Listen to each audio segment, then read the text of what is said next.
ভালো একটি এরকম কর্মসূচি হওয়া ভালো, গণতান্ত্রিক কর্মসূচি। স্মারকলিপি নিয়ে যমুনায় গেছেন এবং উপদেষ্টা আদিলুর রহমান সেই স্মারকলিপি গ্রহণ করেছেন। এটা ভালো দৃষ্টান্ত।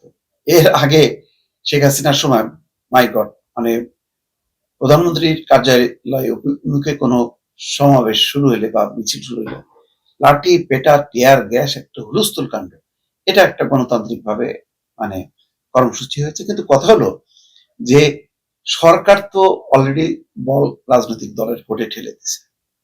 সরকার তো এই দাবি মানতে পারবে না। রাজনৈতিক দলগুলোকে বলছে যে আপনারা সিদ্ধান্ত নিয়ে আমাদেরকে জানান, তাহলে কাজটা সহজ হয়ে যায়। এখন আসলে এর কোনো বিকল্প নেই। এই গণভোট, জুলাই সনদ বাস্তবায়ন, এটা রাজনৈতিক পর্যায়ে রাজনৈতিক দলগুলোকেই মীমাংসা করতে হবে। আর না হলে ওই নির্বাচন করে এটা কর্মসূচিটা পাবলিকের কাছে নিতে হবে, ভোট নিয়ে সংসদে যে এটা বাস্তবায়ন করতে হবে।